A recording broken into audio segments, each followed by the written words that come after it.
Live, I think. Yeah, we're live now. Okay, Fab. perfect. So we'll just wait for people to start joining. They tend to quite slowly. No problem. Oh my God, I'm sweating. It's so humid, isn't it? It's really, Yeah, really hot today. yeah. Melting. Got every window open. As I say, we might be interrupted because the window cleaners are around. I can see them in the street, and all the That's windows are okay. open, so they'll probably knock. We've been like sleeping with the fan on, and then like it's worrying that like the baby's going to be too hot, or like I also don't like leaving her window open for No. like I don't know why because we're upstairs, but I just don't like. I'm just like, oh my God, what if someone comes and takes that? Yeah, Yeah, no, you do. You sort of you panic about everything when they're that age, I think. But yeah, you can't sleep without some air coming in. It's just been so close, isn't it? And so yeah. absolutely humid. So yeah, melting a little bit. You okay? Drop us a little message in the chat box to let us know that you can hear and see us and everything's fine.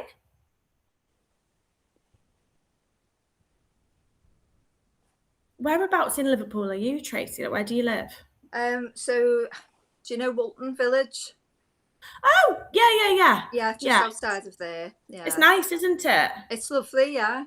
I would ideally that's where I would like to have, my own place once I sort of get to that stage. Mm, But it's quite expensive. So I'm just on the edge yeah. of Walton Village. I'm still in the L25 postcode, which is great, but it's on the cheaper part.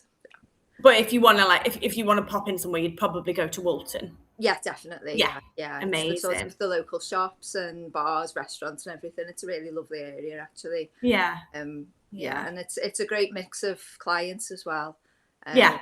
because we serve sort of 3 or 4 smaller areas that are all connected, Amazing. so it works really well. Yeah.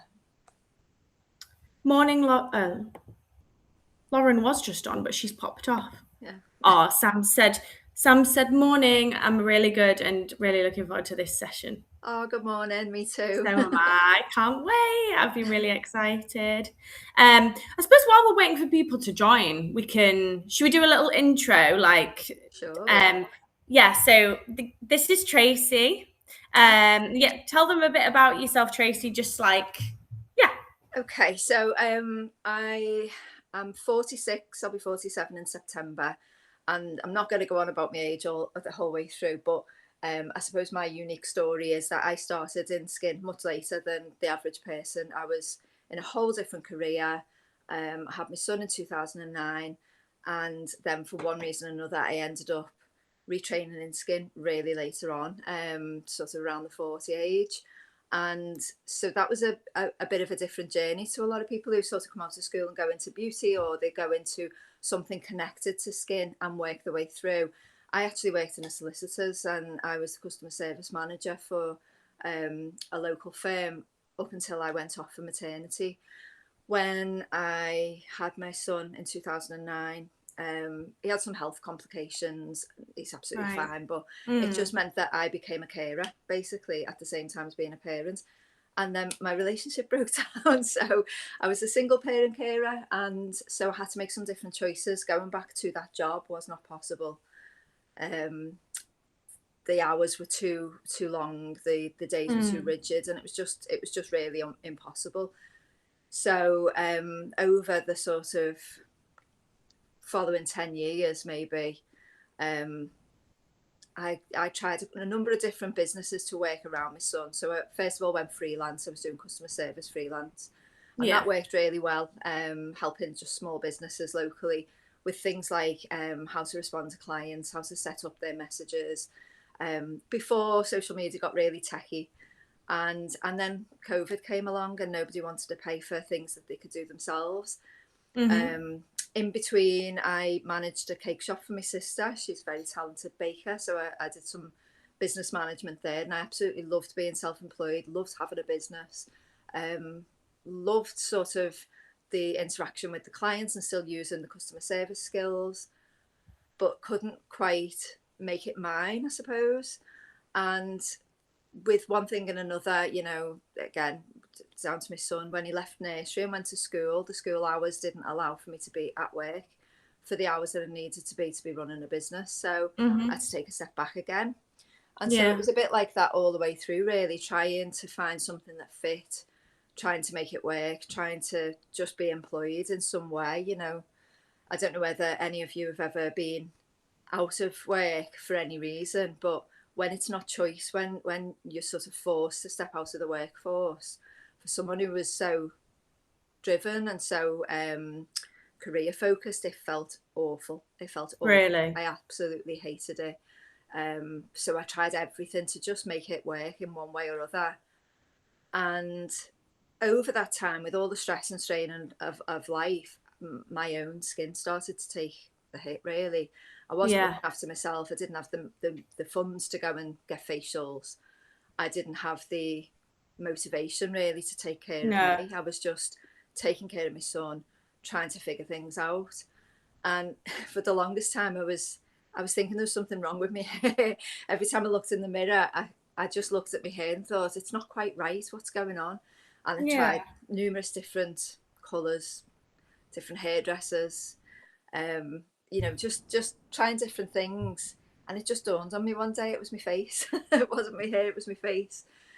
And then I realised that had been taking its toll on my confidence and Yeah.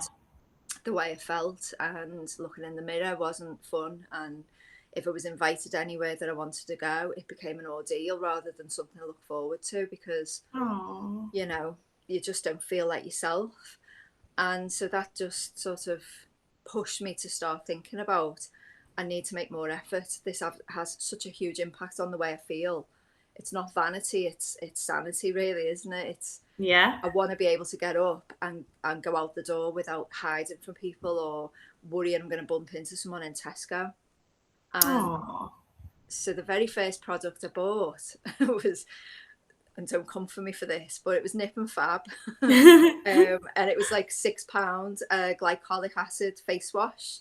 Yeah, yeah. It was like heaven sent for me at that time, Yeah. because I wasn't using anything significant. So that made a difference. For £6, I was washing my face with something new, and I was noticing a difference. My skin was brighter, my complexion was more even, everything just looked that little bit better.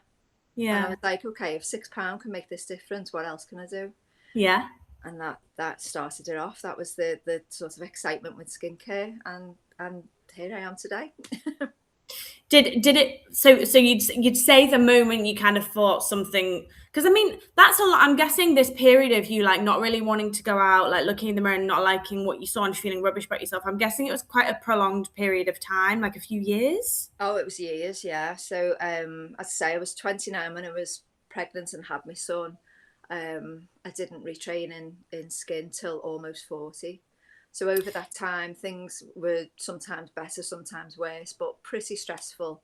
Um, and I don't think you realise it's really sort of insidious. It sneaks up on you. So one minute you're young and your skin just does what it does. You wake up every day looking Right. fairly good anyway, without Right. really thinking too much about it. And you'd definitely Yeah. take it for granted a little bit, or I did. Um, to forget, growing up in the 90s, we were not accessing the information that we are these days. Of We didn't course. have That's yeah. Instagram, we didn't have Yeah. influencers, we didn't have every business online teaching you things about what you need to be doing.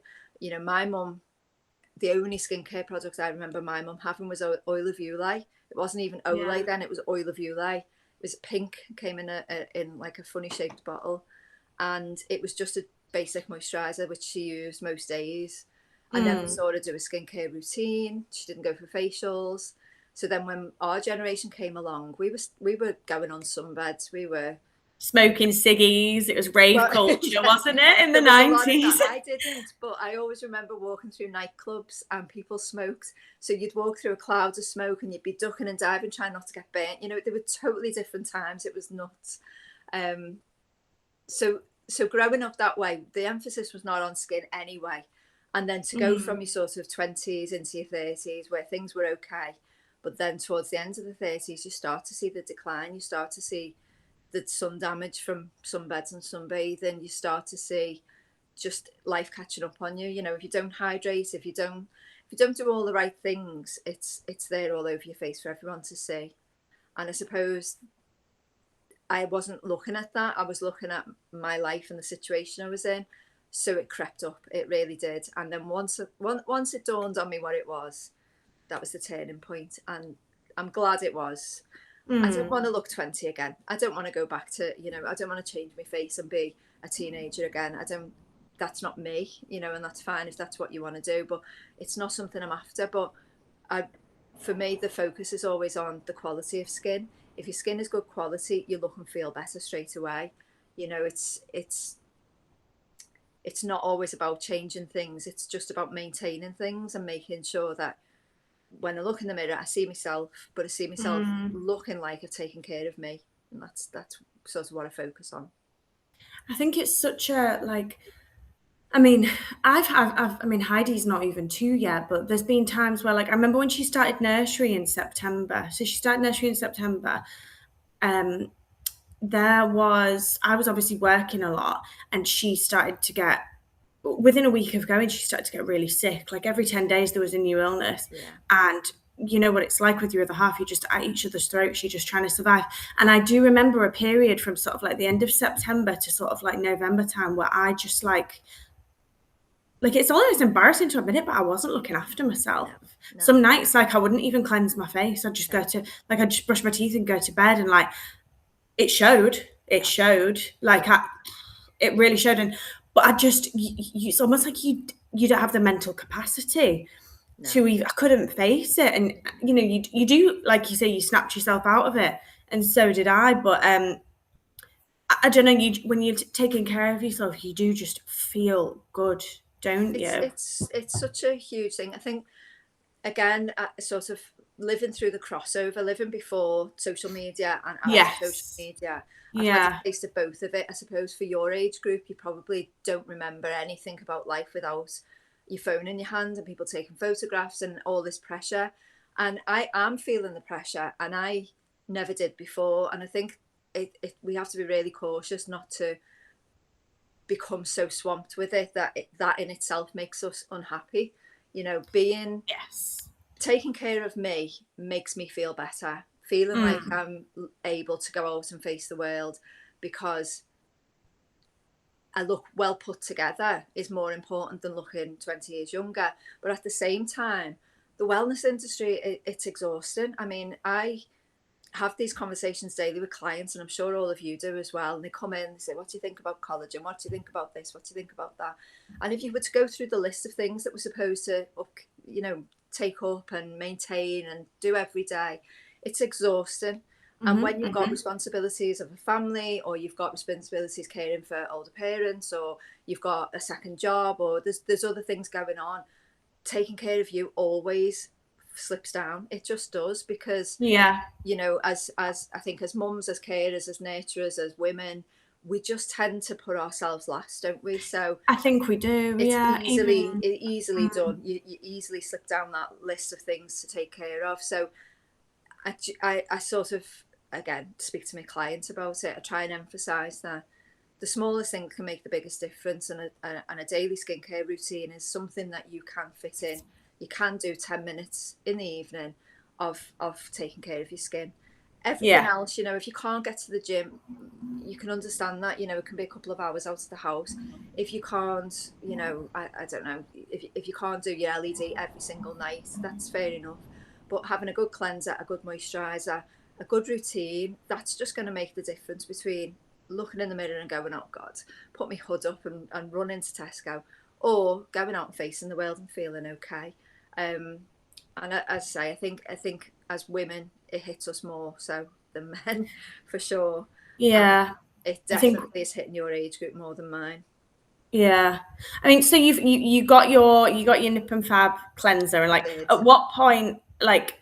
at what point did you realize that skincare in general, like products and stuff that you're investing, at what point did you realize, was there a point where you realized it was changing more than just your skin? And did it kind of change the way you carried yourself in everyday life? Yeah, so I wasn't using it that long before I noticed a difference. I think it was just Mm. it was giving me a little bit of an exfoliation, as you know. Yeah, yeah, yeah. It was brightening the skin. It just felt a little bit better. I didn't feel so Mhm. drab and so dull and so um, noticeably sort of aging. Um, Mhm. so I had a couple of compliments from people, and I thought, right, okay, it's making a difference. And then I started looking at what else I could get, and I did look at the Nick Fab range, and I looked at other brands, and um, I was really fortunate actually because a friend of mine is she's also gone into skin. She was in beauty, and we were very close. She had a shop facing where my sister's cake shop was, and she went from beauty into aesthetics into skin, and she's set up, you know, a business and everything. She's doing really well. Now, at one point, she was advertising microneedling, and I'd never heard of microneedling. And I messaged her and I said, "What is this barbaric thing that you're doing?" And she's like, "Honestly, it's brilliant." And I said, "I'm not sure." She said, "It really is." She said, "I'm doing model prices if you want to come in." So I ummed and ahed for a while. And eventually I went in and had microneedling, and I was absolutely in love with it. I was like, this is phenomenal. Yeah. And then I started looking for how I could learn to do it myself, and if there was a course or if there was a possibility to do it from home, and it just sort of led me down that route. And I looked for training and I looked for information. And one thing I realised was there's an awful lot of information out there, and there's not an easy way to determine whether it's correct, whether it's good quality information, and you know, there's an awful lot of places that just want to sell you something. So I spent some time, probably about a year, Mm. having conversations with different companies, and a lot of it was just sort of come in for half a day's training. You don't need any qualifications, and it Yeah. just didn't feel right. It didn't resonate with me at all. You know, I'm as I say, from a legal background, and so everything was strictly adhered to the legal framework, and everything had to be done in a certain way. And so to just think that anyone can walk in off the street and do half a day's training and go off and stab people in the face just didn't seem to feel right for me. Mhm. And Mhm. obviously I was restricted as well with where I could do a course. I wanted a longer course, but I didn't want to have to travel for it because of my son. And Yeah. for some reason, MSTA didn't come up straight away. So when I found them, I was absolutely thrilled. I was like, Yeah. "This is a Liverpool company. It's nearby. They offered the longer course." I had a conversation with Kirsty. Obviously, you know, you've done that yourself. That conversation was the turning point for me, because as she said, you know, if you don't start it now, you'll be starting it in a year or 2 years, and you've wasted all this time. And I thought, she's not wrong. You know, I've Mm. been looking for some time. Mhm. And she talked me through how in depth the course was and what it covered, and how much hands-on experience you'd have. And I thought, right, that's for me. And I booked it there and then. And when I Which is, did it it, is a huge decision, isn't it? Like massive, yeah. it's a financial leap. Hmm. It's um a confidence leap. Hmm. It's a leap with it's a logistical leap. It's just like, was there anything was it Kirsty that made you think, right, I'm doing it? Well, yeah. So I think the biggest concern for me was not even the change of career, because I'm quite flexible. Really, I can use the skills that I've had in the past for lots of different jobs. So I could have gone and got another job when James was older, and that wasn't a concern. What was a Mm. concern was the industry itself, because it's the beauty industry, and you think of the beauty industry as for the young, you know, young people coming out of school, going into college, and it's Yeah. all about youth. And I thought, is there a place for me? You know, Yeah. I'm at the other end of this, and I've never had any experience. I've not got the knowledge. I've not got the experience, and I've Hmm. not got youth on my side now. So, Right. am I going to appeal to anyone? Is anyone going to want to come to a middle-aged woman for these treatments? And Right. Kirsty just said, "Well, would you go to you?" And I was like, "Actually, yeah. I'd probably feel better going to someone who's got a bit of experience of their skin aging. Just like if you want an acne specialist, you're most likely going to go to someone who's experienced acne and gone Yeah. into skin for that reason.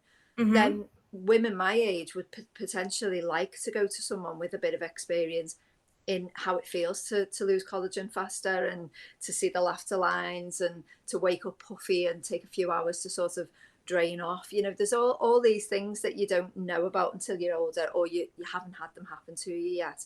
Mm. And that's the bit that seems to resonate with my clients. I do have the odd younger client, but the bulk of people who come to me are mid-30s and older, and many of them are in the late 50s and 60s. I have never Yeah. client 75, and she comes in every month. Now, Yeah. some of these women have never had facials before, and some of them have really had good skin routines and managed that at home. But same as me, they've never really had the education or the on tap information. So they've muddled through, and they've come in for a consultation. We've chatted about it, and then they've started coming in every month. And I absolutely love every one of them. It's so interesting. I think women are amazing, and every I single do. woman who walks through my door has got a story. And Yeah. many of them are professionals, many of them have got families, many of them, like me, have got things that have happened within their family they weren't expecting. And we're just so resilient, and we just get through We things. And are I think resilient. We it's are brilliant. resilient. It's brilliant to have those conversations all day, every day. What other job can you do that? Yeah, no, I totally agree. You hear all sorts, like someone comes in and tells you about their engagement, someone else tells you about an abusive relationship that they're in, and you might be the only person who actually knows. Yeah, Someone else is going through a divorce, yeah, someone else's mum has just died, yeah, someone else is going through a hard time at work, and and you just hear all these different you just hear all these different perspectives, and most of the time you're actually the only person who knows. yeah. It's a position of trust. It Uh, is. It is. it's one of the things I've done in the past is I actually did a counselling course, which I didn't intend to use. I did it for myself because of what I was going through at the time, and it was a Oh, free course in a local, adult learning centre. So it's something that I just went on because I thought I'd like to understand, what's going on here.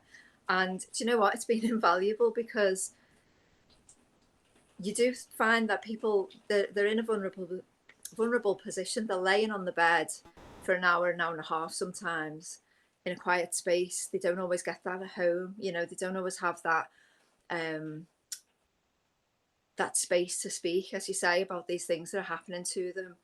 And yeah, what I've found as well is very weird, I suppose. But the saying, "Your vibe attracts your tribe." Well, yeah, I have a lot of parents of children with ASD that come to me. I've also got a right, couple of clients who also have ASD. So it seems to be that it's a safe space for them, and we yeah, have some shared experience. So there's a lot to talk about. There's a lot of sharing advice. There's, sharing links for organisations. There's all that sort of thing that goes on as well. And it's become quite a nice little community of people who, some of my clients, two of them are carers in the community. They work with adults with learning difficulties. So it seems to be there's a connection there everywhere you turn. And it's really lovely to be able to just give somebody that space. They come in for a skin treatment, but they get to tell me everything that's going on. And at the end of it, they leave a little bit lighter. And that's also an amazing part of it, really. yeah, yeah. And the amount of times people kind of get up and they're like, oh my god, I just feel so much better, or they lay down and after about 20 minutes, they're like, God, I feel so relaxed, Yeah, and you that's just it. like, That's it. I mean, my clinic, I suppose, is, again, I don't know what everyone else does, but mine is very much focused on the skin. So, from the consultation, I always tell them, it's a safe space and it's a relaxing space. But a lot of what I do is targeted. It's device based. It's a radio frequency and cold plasma. So the beautiful aesthetic visuals that you see online for facial treatments these days quite often don't apply. So, I try and make it less of a spa setting. So it's very much a relaxing space, very much a pleasant space, but they feel like they can talk. Because I think mm, sometimes when you've got a really relaxing place, you tend to lie there and enjoy it, which is lovely, but you don't feel like you can chat. And so yeah, mine, I think, opens the door for them to lie there and just vent. They can tell me everything. They can, yeah, sometimes they cry, sometimes we're laughing, sometimes it's just like, oh, I didn't know that. That's great. But it's very much a place where they can get on that bed and open up and talk. And that's probably my favourite thing about the job. yeah. Yeah. But was there anyone who questioned your decision? So when you were like, right, I'm going to take the leap, I'm going to go full pelt back into skin, I'm going to train with MSTA. Was there anyone who questioned you? Absolutely. And it's turned a corner now, but I think everybody who starts a business has probably experienced this. Your friends and family are not necessarily going to be your clients. And I think that's a really strange thing to realize, because It you is, isn't it? assume, don't you? You just assume that everyone's going to support you and they're all going to be Yeah. there. And actually, I've got clients who've supported me so much more. Even things like social media. My clients will let me post before, my friends will. They're on there because they've chosen to follow me. They've chosen to trust me with their skin. They've chosen to spend the money with me, and so they're invested in that. So they're on social media chatting away and liking things, whereas my friends and family didn't choose that. I did. And I think because there's a big sort of, especially in Liverpool, I don't know for everyone else, but in Liverpool, aesthetics is massive. There's a million people doing aesthetics and skincare. Most people are doing both. Um, the industry, as you know, is largely unregulated. So there's a lot of people who've gone off and done a day course in Botox and they're offering it. Mhm. And so Mhm. there's almost a bit of a stigma around it in Liverpool that, oh, you're one of them. And you have to fight really hard to show that you're not. You're different. You've done the Yeah. study. You've practiced. You're working really hard to provide something real and with a good foundational knowledge Uh and huh. in a safe way.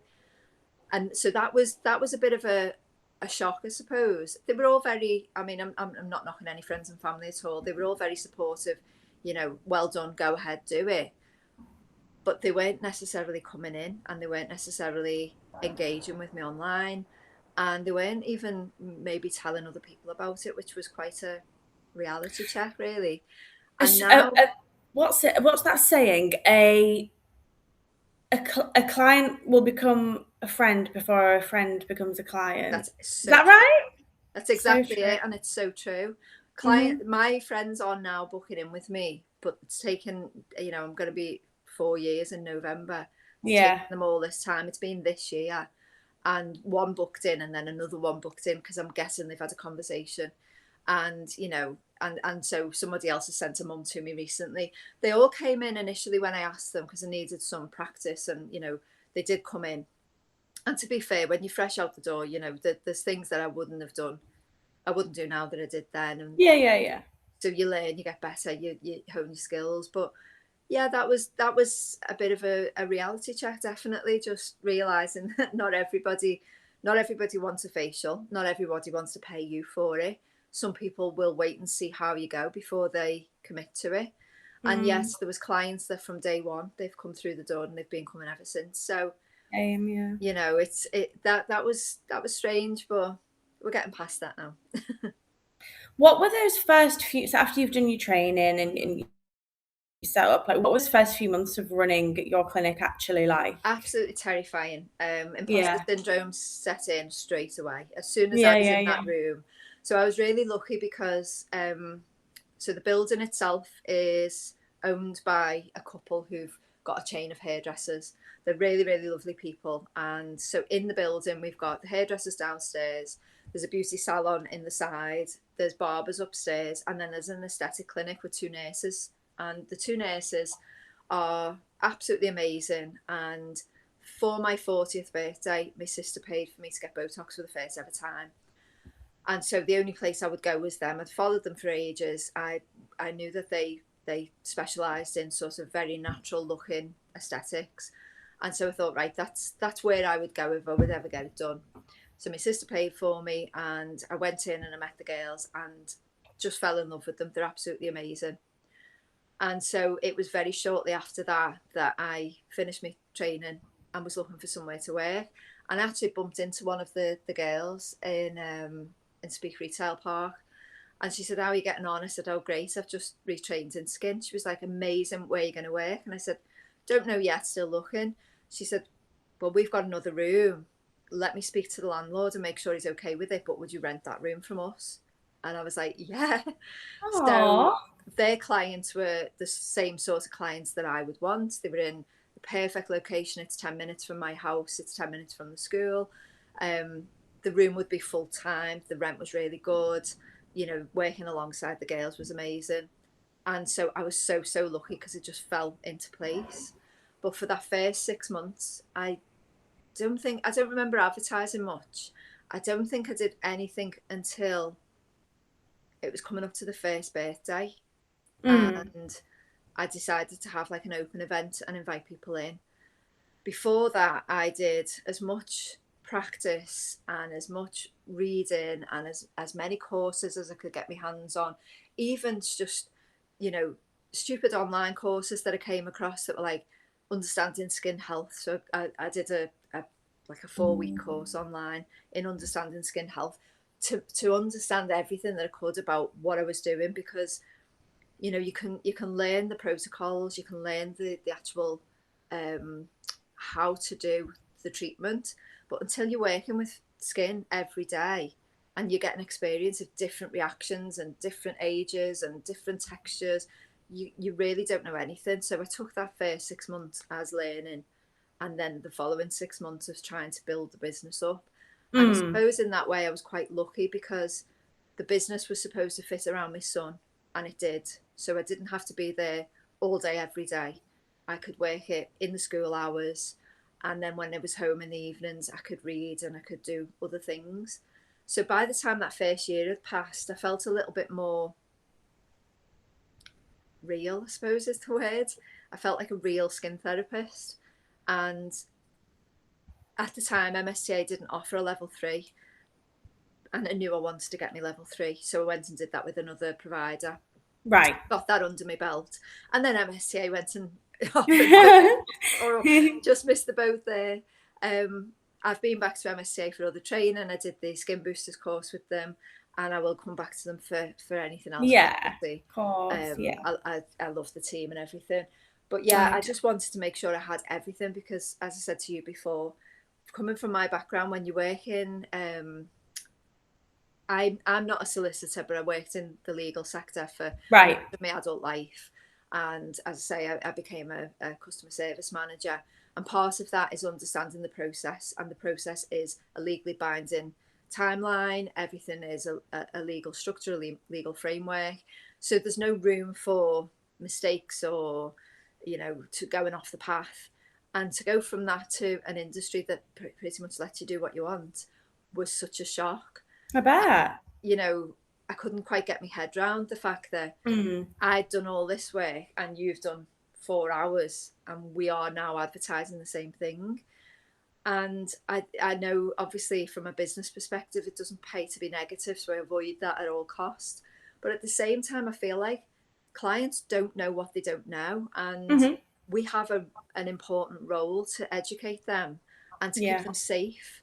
And so I do have conversations privately when they're in with me about, you know, how it's unregulated, what they should look for if they're looking for a treatment that I don't offer, how they decide who to go to, what's an important factor for them to look out for. And I try and sort of, I'm useless at social media. I'll just put that out there. If anyone's looked at my page, it's not my strong point. But I'm trying to make sure that what I post is more educational, because Yeah. that's Yeah. my sort of area that I want to be in. I want to be Yeah. people how to get the best results, how to keep themselves safe. And some of the posts I've done more recently are about sort of the history of microneedling and that it's not a fad and those sorts of things. And that seems to be, people are responding to that well. So I Hmm. think I'll stick with that sort of route. But it does scare me somewhat when I hear some of the stories. I mean, I had a client who was a friend of a client. She was recommended to me and she came in and we'd done a consultation. I'd asked her about her medical history. I'd sent her a form and she'd filled it in. She'd not listed anything. And I just had a feeling looking at it that there was something going on. And I said, I just need to ask you again. You've put down that there's no medical conditions, but, you know, is that correct? There's nothing going on at all. You're not on any medication. And she went, oh, I do have lupus. Now she'd booked in wanting microneedling. And fortunately, I'd told her she couldn't have microneedling on her first appointment. She'd have to come in and see me. And I said to her, there's absolutely no way I can do that for you. And she said, well, I've had it before. And it was a local place who charged about £40 for microneedling. And she'd been in, they hadn't asked her anything about her medical history or anything at all. They just booked her in. She went in, she had microneedling, she left. And you despair, don't you? Because you just think, does the practitioner not know what they're supposed to know, or do they know and they're not asking because they don't care, or what's going on? What is that about? And so I spent some time sort of talking her through it and explained to her what she could have with me safely, but it wouldn't be microneedling. Another client came in. She had unmanaged diabetes. You know, she wasn't managing a diet, she wasn't managing a lifestyle, and she just wasn't in great shape. So I told her I wouldn't microneedle her, and that was that. Told her no. And again, she was a recommendation from another client, and she was at first not too happy, but I gave her some treatments that she could have, and she's had them, and she's been coming back to me ever since. Now she Amazing. recommended someone else, and she said they came in with a medical condition, and she asked them about it afterwards, and they said, yes, she asked about it, and she told me what I could and couldn't have. And she said, I knew you would. She said, and I said to them, I just knew when you went in that she'd find out what was going on with you. So I think it's really important to be strict and to put your foot down where it's not safe. Yeah. But it's, you don't always know all of that on day one. You know? No, it takes you a while sometimes, And all the but medications you've got to come across, and yeah, yeah. interactions and things, you know. What do you think's been like your biggest lesson learned as a business owner? Um, Clients will not just find you. um, Yes. Again, when my sister had the cake shop, we worked together. Cakes sell themselves. It's easy to take a photograph of a cake and get people to come through the door. Uh-huh. And she did it the right way round. She was working at home first. We started advertising online. I was taking query after query after query. It grew. We got a premises, and it was great. And the cakes look amazing, tasted amazing, but you wouldn't know that until you come in and buy them. But they looked amazing, and that was easy to sell. Food will sell all day long. Skin, not so much. It's not an impulse buy. You know, people need to trust you. They need to get to know you. They need to be really invested in the potential outcome, and that doesn't happen from a post. It just doesn't. So people will follow you for a long time before they'll come in, and it almost, at first it felt a bit like rejection. I'm not gonna lie. It was like, why is nobody coming in? Why are they not contacting me? What am I doing wrong? And as business has grown and I've had more conversations and I'm understanding it more, it's because people need to know what they're getting involved in. It's got to tick all the boxes. They've got to believe that you're knowledgeable. They've got to believe that you've got the treatments that they need. They've got to believe that you're safe. It's got to be in the price range for them. It's got to be something that they really can see a value in before they'll come through the door. And sometimes that means waiting a couple of months of them following you before they come in, and not taking it personally. Yeah. You know, I think as well they need to be at peace with the fact that, because anybody can come in and have a facial and then disappear, but I suppose if you really, really want to improve your skin, you want to accelerate your cell turnover, you want to look good day in, day out, they have to appreciate, acknowledge, and make peace with the fact that they are buying into a commitment that they're going to need to keep up for the rest of their lives, I guess. Yeah, definitely. I mean, we use the analogy, don't we, about the going to the gym. Yes. About a lot. It is so true. You don't go to a personal trainer for one session and expect to walk out with the body of your dreams and to keep it forever. It just doesn't work that way. And with living tissue, that's something that you have to understand. And so for a lot of clients, I'll be honest, I've only ever had one client that thought that that's how it worked, and she was very honest. She came in for a consultation. We had a long chat. And then at the end of it, I sort of told her some of the treatments that would work for her, how many she'd need, so on and so forth. And she said, so I can't just have one treatment and take 20 years off. And I said, well, if it worked like that, I'd be a millionaire. And she said, oh, it's just I've told my husband I'm going to come home looking 20 years younger. And I said, well, you'll look better after you've had a facial. You always do. But if you want long-term results, if you want to make some significant changes, you're going to have to come in regularly. Yeah. And first and foremost, you're going to have to commit to a daily routine, because that's the other thing that I've noticed, particularly my age group, because, as I said before, there's not we didn't grow up with the information at our fingertips. We didn't grow up with it being drilled into us that you need to have SPF and you need to do all these things that we now know about. So a lot of them come in for treatment without having a really good routine at home, and they pick up bits at Boots when they're here. And you know, what do you use? Whatever's on the windowsill is quite often the answer. So I have a lot of conversations saying, well, spend your money on your routine first and then come back to me. No point in me taking your money to do microneedling if you're going to go home and use, you know, Boots Own face wash. You need to get your skin prepared. You need to be on top of it. You need to be using an SPF. And then once you've got that routine, then come back to me. The other sort of conversation I have on a regular basis is, I don't have time for a routine. By the time I go to bed, I'm too tired. And one tip that I always tell, it works especially well if you've got young kids actually, but I always say to people, when you know you're not leaving the house again that night, it doesn't matter whether that's 5 o'clock, 7 o'clock, whatever time it is, get your pajamas on and wash your face then. Do not wait till 11 o'clock or 12 o'clock when you're peeling yourself off the couch and you've got to go upstairs and you're already tired and sleepy, and you're going to wake yourself up by washing your face, and you can't be bothered, and you're going to get into bed and your pillow's full of your face creams because you've just put it on. Make sure that you do it at a time where you're a little bit more lively, and then if you start to get a bit sort of tired and floppy on the couch, it doesn't matter, you can go and get into bed. And that helps, you know, just little sort of readjustments that worked for me, because I would do exactly that. I'd be so tired, I'd get to 11, 12 o'clock and I'd think, be bothered washing my face now. But if you don't do it, you lose the momentum. So yeah, you know, it's tailoring it to somebody who's maybe not done this. You know, as we say, a personal trainer would do the same. Finding ways to incorporate it in your life so that it's a commitment, but it doesn't take over everything. It doesn't feel like a chore. It doesn't feel like something that you can't manage. And you know, starting with your basics, cleanser, moisturizer, SPF. Do that first. Do that. Yeah, it doesn't have to be a 10-step routine. It just has to be something you can be consistent with. Yeah. And finding products that are convenient as well. You know, if your products take a while to sink in and you've got to massage them. A lot of people are not going to do that, especially people who've never had that routine before. Yeah. So finding products that really work for their lifestyle is important. Yeah. I've got a couple of questions here. Just let me check the rest of my questions that I've got for you. So can you see the questions, Tracy, or do you want me to read them out to you? Let's have a look. Oh, that's a good one from Samantha. Navigating my new identity. So let's see.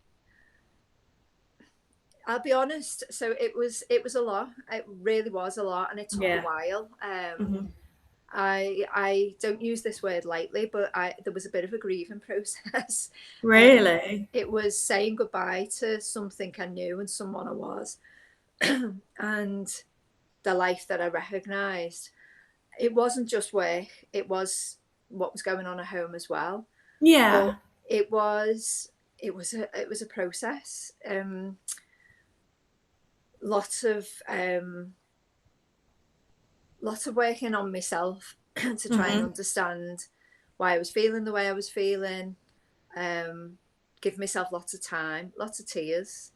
And just I suppose the skin was the better part of it, because it was at the end point where I could see the light at the end of the tunnel. Things were getting a bit easier. He was getting a bit older, and so it was all about me again. I could pick something that worked for me, and it was such an amazing choice, because it was great for the career, but it was great for my own skin. It was great for my own well-being and my own mental health. So it combined all of the things that were you know, important at that point.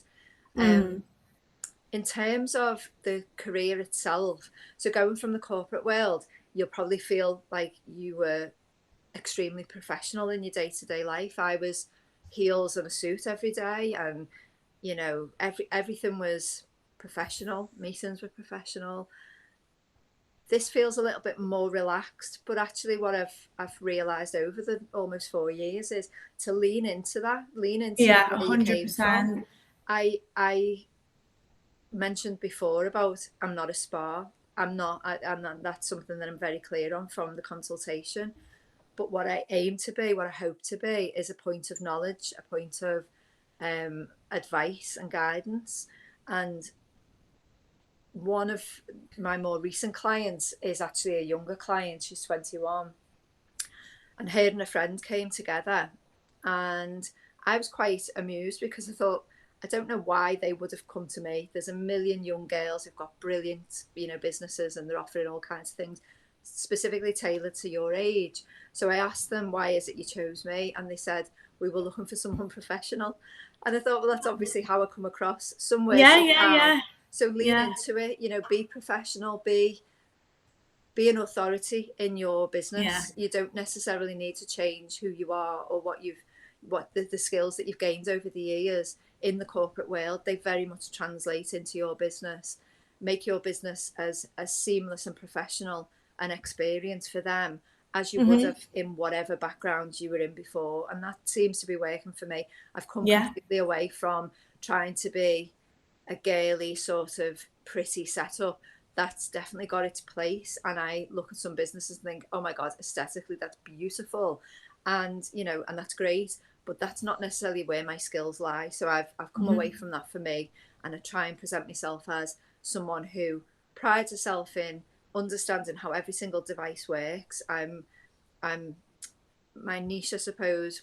I'm moving towards being someone who specializes in energy-based treatments. That's what I love. Right. I'm looking for more training on devices. I want to bring in IPL. I want to be able to do, skin rejuvenation and use better and more potent devices. So that's sort of the direction I'm going in, and I think that requires some scientific knowledge and being an authority on how that technology works. So that very much falls in line with my background. Hmm. So yeah, so just lean into it, take all the skills you had in corporate and make them work for your business, as opposed to trying to become something you weren't, because it'll Hmm. feel more natural. You'll be better at it, and you've got those skills, you've built those skills over years, so utilize them. I think the beauty of there's so much beauty in that as well. Like I'm similarly to you. I was cabin crew for Emirates for 4 years in my early 20s, which was like rigid. I got weighed, I got my image checked, I got my nails checked, I got my uniform checked. Like everything I did was monitored Yeah, constantly. Like if I put on a kilo, I'd be told. Like I was monitored within an inch of my life. I couldn't report 1 minute late for a flight because I wouldn't be getting on the flight. right. Like it was so strict. And then when I moved back to the UK, I went into like the corporate world, and that was very very strict as well. And it was still like corporate attire, heels every day. And then when I trained with MSTA and started working for myself, I was like, this actually doesn't like obviously I was working, but it didn't feel like I was working Yeah, as much. And then when Kirsty approached me and I went to work with MSTA, I was like, it's just so different. yeah. And the Like, potential for you to make your business what you want. This yeah, industry is brilliant for that, because we're all skin specialists. We're all doing similar things, but you are able to make it your own. You don't have to be the yeah, same as everybody else. And Kirsty and Jordan often talk about that, niching yeah, down. And I think that's so important. And it's something that I didn't do to start with. I was a jack of all trades. I was offering everything to everyone because you just want to get clients through the door. And that is a learning curve to actually step back and go, you're not the client for me, is really, really scary, because you want people coming in and paying you. But actually, when you realise that, when you figure that out, that turning away the clients you don't want leaves space for the clients you do. And the clients that do want to find someone that appeals to what they're looking for. They don't want to find someone who's everything to everyone. They want to find someone who's saying the right things for them. So for me, telling people, I go deep into how this technology works. For me, I love to geek out on learning about, the difference between this device and this device, and why we would use this one, how deep we yeah, go with that, and what temperature we'd use on that. And my yeah, clients get that when they come in, whether they want it or not. Most of them yeah, come back, so I'm guessing that they're all right with it. But yeah, they get a lesson that, they get me talking them through. I'm doing this because, and this is what this is going to generate this, and this is what you're going to feel like. And they get the ins and outs of that, and Yeah. that's what I've become known for. You know, they laugh and go, Yeah. God, you know so much about this. But if I was still trying to present myself as the same as you know, there's a lot of clinics that I really respect and admire, and I follow them online, and I think they do an amazing job, and they look fantastic. But they don't do what I do. But we're in the same industry, so it's brilliant. You can literally take all the skills you've got and make them into a business Hmm. and make that work for you. And you know, as you Yeah. say, presentation is everything. And so what you've learned from your past will mean that your business will look beautiful and will be exceptionally well presented. And then you've Hmm. got the corporate on top of that, so you're offering those skills just in a different field. You know, it's just amazing. And yeah, I Yeah. think you just have to lean into the skills that you've got and you've acquired, and not shy away from being professional if that's where you've come from. Likewise, Yeah. if you're very informal because you've come up in the beauty world. I know there's hairdressers and beauticians that sort of move into skin, and they're used to that more small talk, chatty, you know, everything's a little bit more fun and a bit more upbeat. They've got the music going and people are coming in because they're going out. So you want that relaxed sort of informality. Then lean Mm. into that, you know, and be that business. Mm. You can make it what you want it to be, You and really clients can. will respond. They'll come to Yeah. someone that feels right for them. Yeah. Was there a moment at any point where you thought to yourself like, "Oh my God, I've done it. Like I've I've made it."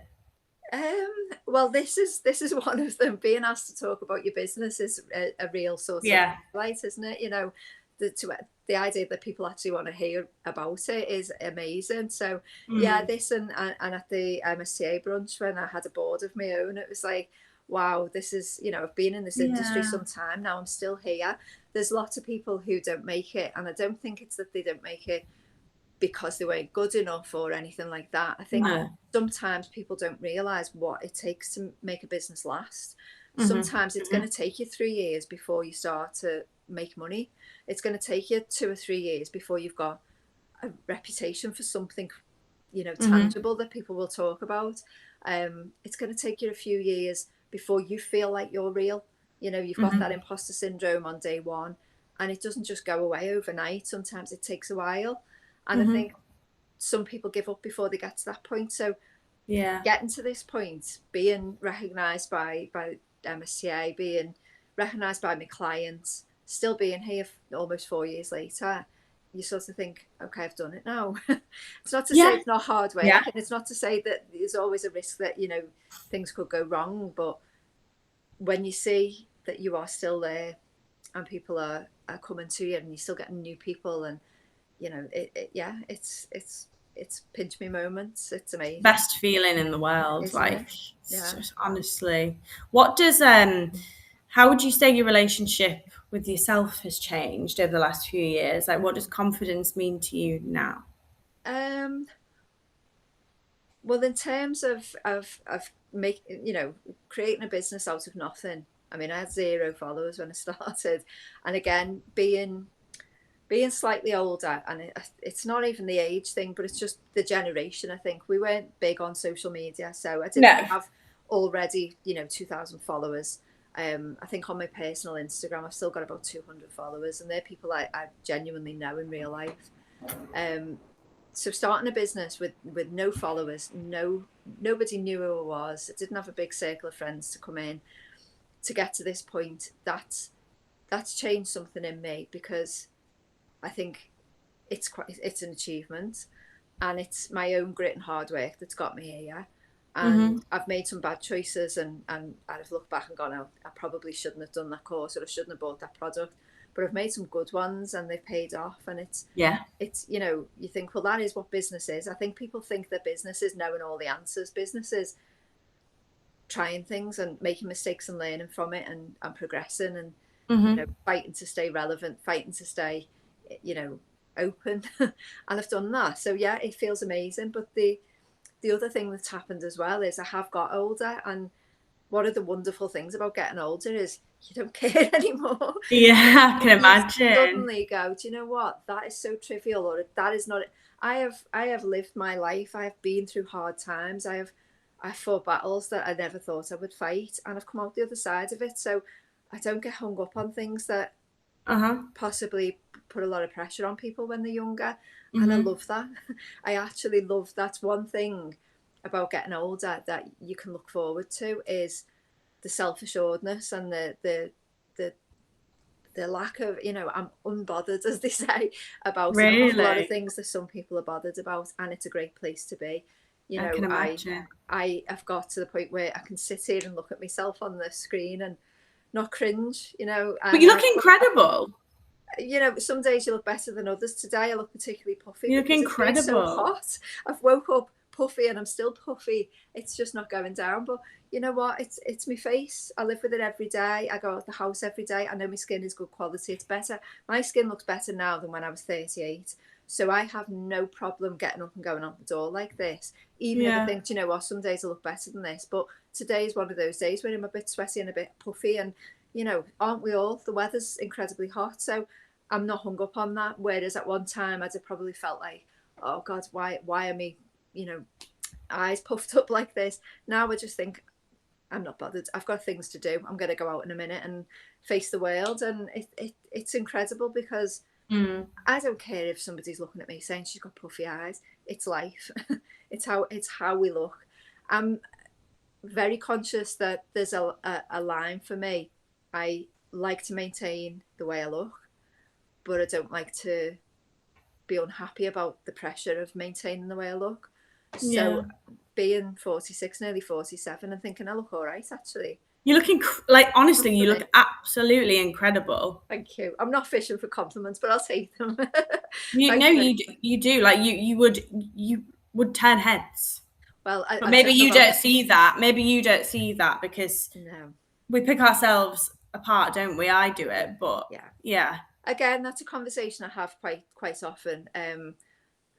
My generation and older were very much told that if you sing your own praises, you love yourself, and people will go, "Who do you Exactly. think And she that's is?" just yeah. And if you depreciate yourself too much, then you're looking for compliments. Who does she think she is? So there's always like clients come in and they won't have a good word said about them. And so I'm quite often telling them off and saying, we've got to look at the younger generation. They celebrate their achievements. They celebrate feeling good about themselves. Why shouldn't they? Why Yeah. shouldn't we? Why shouldn't we say, do you know what? I actually look better now than I did 10 years ago.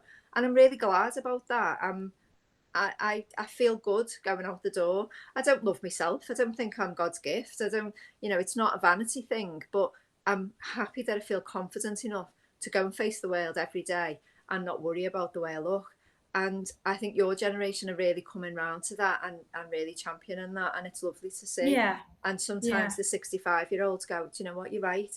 We literally are terrified of being judged for being too vain or for seeking attention by going, oh no, I'm not, and we're always trying to find the middle ground, and I think it's sad, and so we should just celebrate it. So yeah, I feel like I don't know about the turning heads part. I don't know about that, but I definitely feel like, you know what, I do all right for 46, and I'm looking Yeah. forward to my birthday. I'm 100%. not worried about it, and I'm actually Yeah. looking forward to my 50th because that'll be the next big birthday that I celebrate.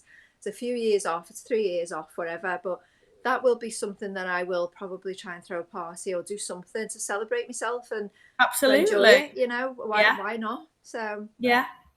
Aw. And if you could speak to the younger version of yourself who, everything that you went through, mhm. um, what would you say to her? Everything that I've just said would be, the same. So don't get hung up on the stupid things. You've got strength and you'll get through it. And when you come out the other side, everything will feel great. Not to despair, not to spend unnecessary hours worrying about the future because we don't know what it holds. And for the Yeah. most part, it turns out okay. It always turns I out. look back and think I've spent a lot of time crying, a lot of time worrying, and a lot of time trying to predict the future, and none of it's turned out the way I thought. So yeah, don't Right. Yeah. don't get hung up on what might come. Just sounds really cheesy, but try and live in the moment. You've got Yeah. to plan a little bit Yeah. for your businesses, but try and focus on today, the next month, the next 6 months. Anything past that, we don't know. We don't know what the government's going to do. We don't know what the economy's going to do. We don't know what, trends are going to come out. Skincare changes all the time. So we've just got to learn to ride the wave and relax. Amazing. Laura and Lisa have both said, how did you build your client base and how long did it take? Okay, so the first 6 months, as I say, I didn't look for clients at all. I worked on friends and family. I tweaked my room setup. I just practiced and tried to learn as much as possible. Then I started advertising because there's a bit of a disconnect on social media between my age group and older.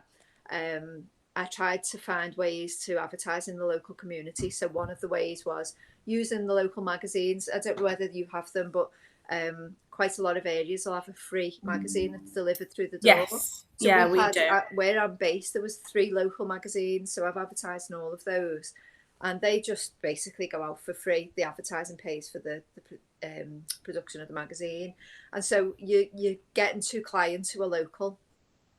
That brought me quite a lot of clients, and believe it or not, Facebook groups has been brilliant for me, again, because Facebook was basically the first social media platform that came along. So anyone my age and older will have gone on Facebook before anything else. And so although I've got a much bigger following and a much more active account on Instagram, everything from Instagram automatically posts on Facebook. I don't go on there very often. I don't love Facebook. I think it's quite a toxic place. It's not fun to use for the most part. However, the people that I'm trying to attract into my business do go on there. The groups are free, so you just go into the local community groups, and usually they'll have a day or 2 a week where you can advertise. I just advertise on there, just share basically, and highlight the fact that I'm local. I've been in the industry for a number of years. I specialise in energy-based devices. Perfect if you've got mature skin, you don't know where to start, so on and so forth. And that just brings me loads of clients. And then I'm lucky because I'm in the building with the hairdressers, and they all come to me for facials, and they all tell their clients about me. And the clientele in there it was a very modern salon when it opened, but it's been open for some time. So a lot of the clients have aged with the hairdressers. So I've got sort of middle-aged onwards coming downstairs for the hair. They come to me as well. So it's grown sort of organically from where I am, and it's grown from the adverts that are placed locally. One of the magazines that I really got a lot of business from has actually closed down, unfortunately. So I'm now looking for an alternative, and I think I might have to go really old school and try and get some leaflets. Leaflets is always there's someone rang me the other week. I haven't got back to her actually, but she said that they'd put a leaflet or snippet about your business in the monthly NHS staff Oh, perfect. newsletter. I don't know, newsletter, Yeah. staff rooms, and then basically that drives every single NHS worker to book with you. I thought that was quite an interesting. Brilliant, yeah. I mean, there's a few new housing estates that have opened near me, like Redrow Homes and things like that. So they're really lovely estates, and there's been a couple of new businesses open a few blocks away, if you like. So what I was thinking is potentially approaching some of those businesses and asking if they want to do a double-sided leaflet, welcome to the area, and get some of our information out. Because people have moved in, they don't know the local area, and if they can find out, that's a great idea in one go, and we can share the cost of getting them printed and delivered. I don't love leaflets. I think a lot of the time when you get a leaflet through the door, it goes in the bin, and that's a downside. But I suppose if 10% of the people who get your leaflet are interested in skin, you've reached that 10% in a way that you maybe wouldn't have reached them on social media. Yeah. So I think as a one-off, I may well do that. But I'll still advertise in the other 2 magazines, and I'm always looking for other ways to advertise. At the moment, I've got somebody working on a website for me. The website is going to be a little bit more. I built my own website initially, and it's just a basic GoDaddy template, and it ticked the box. It was a website and it gave some information about me, and then it led them to my social media. But again, I think because of the age range that I serve, having a website and having a leaflet with a QR code that they can scan or a website address is going to be a way for them to find out about me. So the website for me is going to be instrumental really in getting them on board. Yeah. And it's quite exciting because it's got loads of bells and whistles on there, so I can't wait to Yeah. get that up and running. And then I'll probably just use that and Instagram really. Okay. But yeah, it is difficult. I mean, one of the things that I'd say if you're looking for clients is to think about who the client is and what they do in their day-to-day life, and then try and get involved with businesses that already serve them. So if your clients are all Pilates or yoga mums, you know, try and find a local studio and ask them if you can leave some information, then maybe offer their clients a discount to come to you on their first appointment or something like that, so that there's a connection to people who they're already involved with. You know, social media definitely has its place, but I think real life contact is much more valuable. Yeah. They'll take a recommendation from the Pilates instructor more than they will a post on social media. So Yeah. yeah, find people in the real world that you can interact with and give some value to their clients to come to you and build it that way. Laura said, I feel that by the time I get home from being a nurse, 4 days a week, 9-hour shifts, I have no mental capacity left for my business. Any advice on what to prioritize business wise or how I can combat the mental exhaustion to see the bigger picture? I'm yet to get a client and I keep putting everything off. So yeah, so I get that because I did that myself when I first started, and I'll be honest, there's been days and there's still days where I come home and think I can't think about anything else now. And Yeah. I'm, Yeah. you know, you'll notice if you look on my social media that I'll have a run of posting daily and something interesting, Yeah. and then nothing for a week. And I I'm think that's like that okay. sometimes. Yeah, Yeah. I think that's okay. And so what I'd say is focus on the client that you've got. So find friends and family to come in. If you've not got any clients at all yet, find some friends and family to come in. Do one a week if you have to, just one a week, you know, one on your day off. Get yourself set up, do that one, take some photographs, get used to doing the treatment, fall back in love with it, and then start to ask friends and family to speak to people about you. Ask them if you can post their photos on social media. You'll start to get a little bit of interest. It'll be slow. I mean, I was in the same boat. It was really slow. If you're in the NHS, you're not relying on this as your sole income, then just take your time, because if you try and put loads of pressure on yourself to do it all, you know, overnight, and if you're comparing yourself to other businesses that seem to be full straight away, you'll fall out of love with it. You'll feel like you failed and you won't do it. So Yeah. instead of putting pressure on yourself to get it up and running, just do it at your own pace and enjoy it. Enjoy the process. Enjoy, you know, getting somebody on the bed, having that contact, seeing their results. You know, if you've got somebody that you can, I mean, I borrowed my mum and my sisters and, you know, people's faces, and I knew the treatments worked, but watching them work is different. Watching one treatment is great, but when they come back for the next one and the next one, and you've got 3 or 4 pictures of them going from A to B, it's different. You feel proud of yourself. You feel like you've achieved something. You see it working in real time. But if you're trying to rush that, if you're trying to get photos out on day one and suddenly have 10 clients on day one, you're just going to hate it. You're going to feel like a big fat failure, and you're going to cry. And I did all of that. So don't do that. Focus on 1 or 2 people that you can fit in on your days off, when you can give yourself some space and you're not coming home from work and thinking, oh, don't worry about social media so much until you've got a few photographs, and just post them here and there. It doesn't need to be overnight. It will grow, but if you push yourself too hard, you'll just hate it. So don't do that. Yeah. Yeah. You don't want to end up resenting it. No. Um, Lisa said, did you start with a booking system? If so, which one? I didn't. For the first, I'd say the first month or two, I didn't bother because, as I say, I wasn't looking for clients until I was ready to go. And then I played around with a few, and to be honest, there's so many different ones, and they all offer you something different. Some of them offer you a free booking system, but they take a percentage of your bookings. And you know, that's great, I suppose, if you've got no clients, because then you're only paying when you've got a client. the one I ended up with eventually was Timely, which I find really, really good. It's got loads and loads of functionality. But I'll be honest, a lot of the functionality is pointless. I don't use it. It's somewhere for clients to see a professional platform to make a booking to see about your treatment. But I'll be honest again, most of my clients just message me, and I know that's not really an ideal way Mine to do do. things, but they do because Mine do. you need to have a conversation sometimes. I Yeah. actually Yeah. find Yeah. that if Yeah. they go on the booking system and book, I'm quite often saying you can't have that one yet, and you need to do this.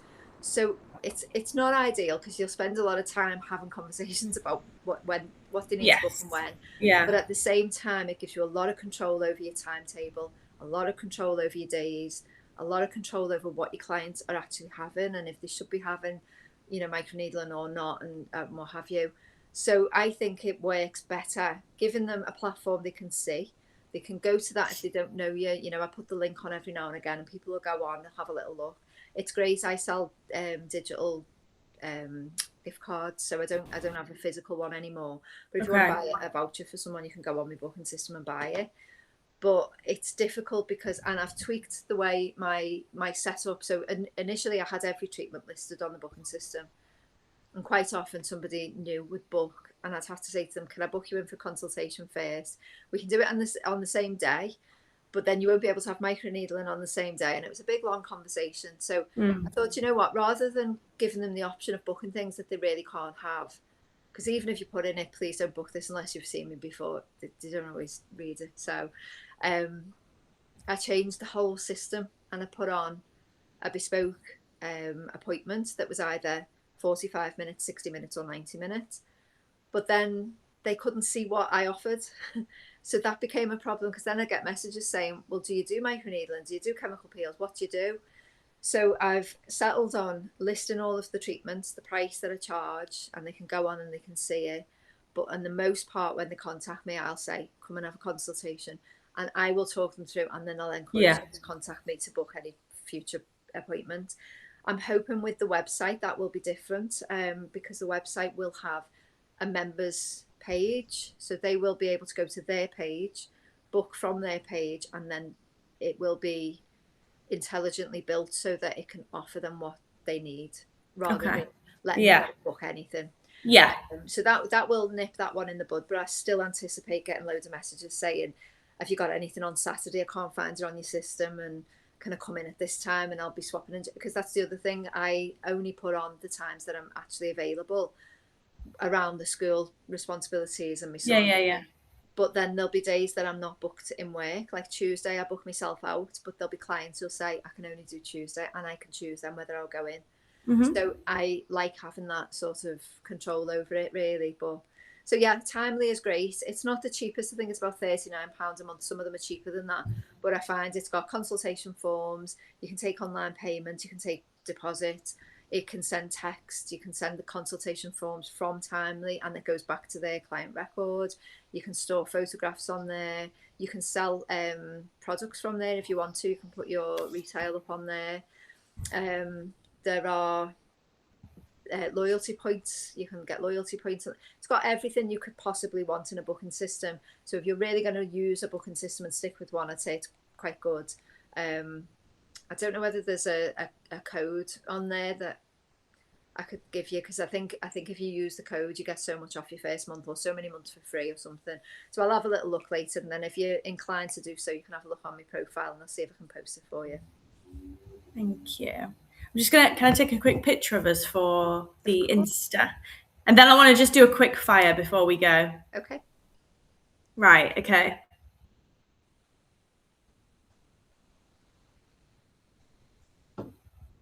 Amazing. So let's just do a little quick fire. Okay. I can't believe it's been an hour and 15 minutes. I feel like Really? I could have you for another hour, Tracy, to be honest. Like, oh, you have to come on I can again. talk. I Yeah, kind of tell I'd like, clients tell because me that all the time. I just don't know when to shut up sometimes. I just want to have you on again because I feel like there's Oh. so much more I could ask you. Okay, let's go. Coffee or tea? Tea, always. Favorite treatment to perform? Favorite treatment? Oh, I love the results of microneedling, but I really love doing radio frequency. Okay. Favorite skincare ingredient? Ooh, for me, hyaluronic acid is a classic, and it just, yeah, it does so much for my skin. So yeah, it's nice and safe. You can use it every day. It just is the hydration hero, isn't it? So yeah, Yeah. hyaluronic acid. Yeah. One product you could not live without. Oh, I'm gonna say the hydropeptide power serum. Okay. Um, Antioxidant, peptides, anti-aging. It's just beautiful. Goes on beautiful. Feels beautiful. Yeah, does everything. okay. Biggest skincare myth? That everyone needs retinol. Okay. Mm-hmm. Fair enough. Yeah, I Doesn't agree. suit everyone at all. Yeah. It's a great ingredient if it works for your skin. Absolutely awful if it doesn't. So Yeah. yeah, it's and the strength and the format and the delivery system and everything else all comes into it. And so many people are just whacking it on and don't understand anything about it. In fact, Mm-hmm. that was going to be my next post on social media. Yeah, retinol overrated for a lot of people. Yeah. Okay. 3 words to describe your business. Not a spa. I love that. Yeah. And finish the sentence. Beautiful skin starts with. Taking care of you. Amazing. Yeah, taking care of you, and that's holistically everything: lifestyle, stress, sleep, everything. It's not just skincare. It's taking care of yourself. Yeah. Mm-hmm. Yeah. Yep. Well, thank you so much for You're so today. welcome. I've absolutely loved it. And Oh, I I've think really everyone enjoyed else it. has as well. Like, I feel like I need you for another hour. But, anyways, maybe we can do something another time, can't we? Because it's just Absolutely. been an absolute pleasure to have you on. Oh, And I'm thank really you. proud of you. And I know Thank you. Kirsty and Jordan are really proud of you as well. Well, I'm honestly so honoured to be asked to do this, and I'm really honoured that 6 people have stuck around. So hi, and thank you so much for listening to me waffling I think on. So everyone's loved it, Tracy. I really do. And I mean, if anyone, I think everyone's been here for most of it, but I'll upload this to live training so anyone can watch it back. perfect. And yeah, if anyone needs Tracy for anything, I guess just drop her a message Yeah, because she's anytime. amazing. Yeah. Well, thank you very much. It's been lovely. Thanks, Tracy. Thanks, Have a everyone. nice day off. And you, Bye. and you. Bye bye. Bye bye. Bye, girls. Bye. Bye.